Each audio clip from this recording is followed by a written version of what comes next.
আসসালামু আলাইকুম পঞ্চম শ্রেণীর প্রিয় শিক্ষার্থীবৃন্দ।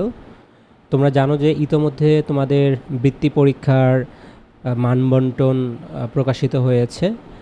তো আজকে আমরা এই ভিডিওতে তোমাদের ইংরেজির মানবন্টন নিয়ে আলোচনা করব এবং কিছু সাজেশন থাকবে। তো চলো শুরু করা যাক। তো তোমরা স্ক্রিনে দেখতেই পাচ্ছ, এটা হচ্ছে আমাদের ইংরেজির মানবন্টন, ঠিক আছে?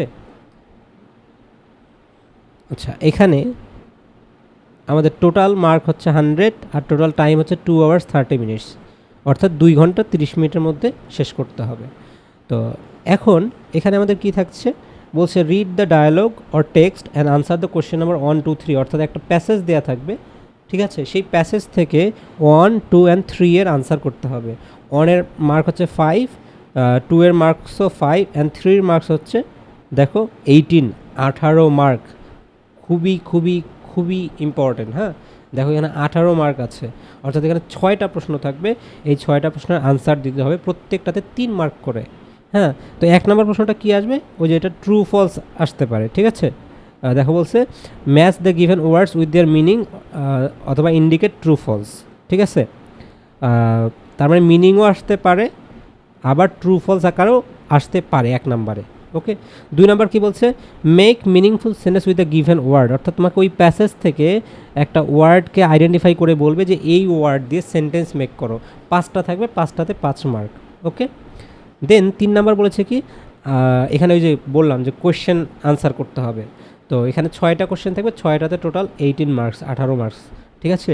তো এই একটা প্যাসেজ থেকে আমাদের কত, একটা প্যাসেজ থেকে আমাদের টোটাল 28 মার্কস। এটা হচ্ছে সিন কম্প্রিহেনশন, সিন প্যাসেজ। ওকে, তার মানে আমরা দেখলাম যে সিন প্যাসেজ অর্থাৎ তোমাদের বইয়ের যে কোনো একটা চ্যাপ্টার তুলে দিবে।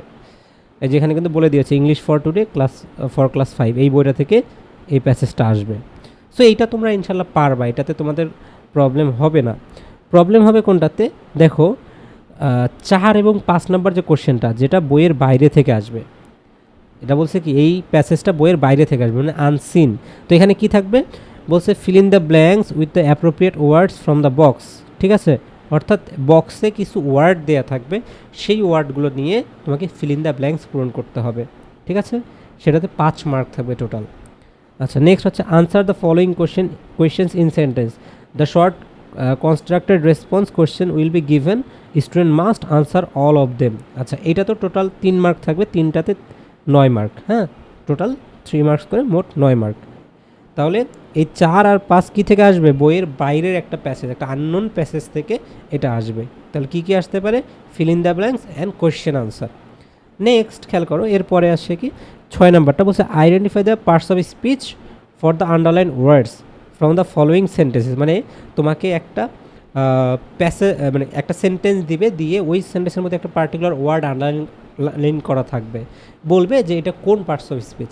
লাইক এরকম আসলে যে হি ইজ এ ব্রিলিয়ান্ট বয়, তার এখানে ব্রিলিয়ান্টের নিচে আন্ডারলাইন করা আছে, বলবে যে এটা কোন পার্টস অফ স্পিচ। সো এটা একটা অ্যাডজেক্টিভ। ওকে, তো এই ধরনের কোয়েশ্চেন। দেন নাম্বার 7 দেখো কি বলছে, complete the text adding suffix and prefix অথবা fill in the gaps with a, an or the. তার মানে এটা সাফিক্স প্রিফিক্স আকারেও আসতে পারে অথবা আর্টিকেল আকারেও আসতে পারে। সাফিক্স প্রিফিক্স তো তোমরা জানো এটা কি, প্রিফিক্স মানে কোনো একটা ওয়ার্ডের আগে কিছু অ্যাড করা, আর সাফিক্স মানে পরে অ্যাড করা। যেমন ধরো আমি বললাম যে ধরো ব্যাড একটা ওয়ার্ড, এর সাথে আমি অ্যাড করলাম ব্যাডলি। এই যখন আমি ব্যাডলি অ্যাড করলাম, শেষে আমি কি অ্যাড করলাম, সাফিক্স অ্যাড করলাম, ঠিক আছে? তারপর ধরো আমি বললাম অনেস্ট একটা ওয়ার্ড, এইটার পূর্বে আমি একটা প্রিফিক্স অ্যাড করলাম ডিসঅনেস্ট। বুঝতে পারছো? সো এভাবে প্রশ্ন আসতে পারে, অথবা আর্টিকেল আকারে। এটাতে মোট 6 মার্ক। নেক্সট হচ্ছে WH কোশ্চেন, এটা গতবারেও ছিল এবং এটা তোমাদের পরীক্ষাতেও আসে, হাফ ইয়ারলি পরীক্ষাতেও এটা এসেছিলো। এটা খুবই কমন একটা কোয়েশ্চেন। WH কোশ্চেন 5টা থাকবে, 5টাতে 5 মার্ক। দেন নাম্বার 9 হচ্ছে রিয়ারেঞ্জ, বলছে rearrange the given words in the correct order to make meaningful sentences, ঠিক আছে? তাহলে অথবা আরেকটা বলেছে কি, রিয়ারেঞ্জ আকারে আসতে পারে, এটা একটা স্টোরি আকারে, মানে একটা স্টোরিতে সেন্টেন্সগুলো এলোমেলো করে দেওয়া থাকবে, সেই স্টোরিটা মিনিংফুল করার জন্য সেন্টেন্সগুলোকে সাজিয়ে লিখতে হবে এটা। অথবা একটা ওয়ার্ডের মধ্যে লেটারগুলো কি থাকবে, এলোমেলো থাকবে, ওইটাকে মিনিংফুল ওয়ার্ড করতে হবে। সো এটাতে টোটাল 7 মার্ক, 7 মার্ক থাকবে। এবার দেখো পাংচুয়েশন অ্যান্ড ক্যাপিটালাইজেশন, এটাতে টোটাল হচ্ছে 10টা থাকবে, প্রত্যেকটাতে হাফ মার্ক করে, মোট 5 মার্কস পাংচুয়েশন। আচ্ছা, এবার আসি। এবার বলছে fill out the form or fill in the blanks using information related to time, cardinal number আর অর্ডিনাল নাম্বার। তার মানে এটা কাইন্ড অফ একটা ফিল ইন দ্য ব্ল্যাঙ্কসের মতো, কিন্তু এখানে হচ্ছে কার্ডিনাল নাম্বার বা টাইম বা অর্ডিনাল নাম্বার এগুলো দিয়ে ফিল আপ করতে হবে। এখন কার্ডিনাল এবং অর্ডিনাল নাম্বার কি, যেমন কার্ডিনাল নাম্বার হচ্ছে 1 2 3 4, এগুলো হচ্ছে কার্ডিনাল। আর অর্ডিনাল কোনগুলো, অর্ডিনাল হচ্ছে ফার্স্ট, সেকেন্ড, থার্ড এগুলো। সো এটা আমরা প্র্যাকটিস করাবো তোমাদেরকে। এখন দেখো 12 নম্বর কী বলছে, complete the sentence using the correct form of verb, অর্থাৎ রাইট ফর্মস অফ ভার্ব যেটা, সেটা থেকে আসবে 5টা আসবে, 5টাতে 5 মার্ক। অ্যান্ড ফাইনালি আমাদের রাইটিং পার্ট যেটা, খেয়াল করো, বলছে write a letter, application or email.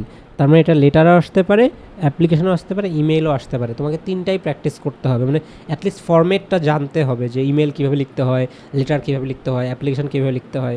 এবং এটাতে টোটাল 10 মার্কস, ঠিক আছে, 10 মার্ক, খুবই ইম্পর্টেন্ট কিন্তু। দেন 14 নাম্বার বলছে একটা শর্ট কম্পোজিশন থাকবে, ঠিক আছে। এটা হচ্ছে ফ্রি রাইটিং থাকতে পারে, অথবা তোমাকে কিছু কোশ্চেন দেওয়া থাকবে, ওই কোশ্চেনের আনসারগুলো করতে হবে আর কি। সো এটা তো 10 মার্কস। সো আই থিঙ্ক তোমরা ইংলিশের প্যাটার্নটা বুঝেছো যে কেমন প্রশ্ন হবে এবং কি কি প্রশ্ন হবে, ঠিক আছে। তো ইংলিশ সংক্রান্ত আরও তোমরা তথ্য পেতে বা আরও সাজেশন পেতে আমাদের এই পেজটিতে ফলো দিয়ে আমাদের সাথেই থাকবে।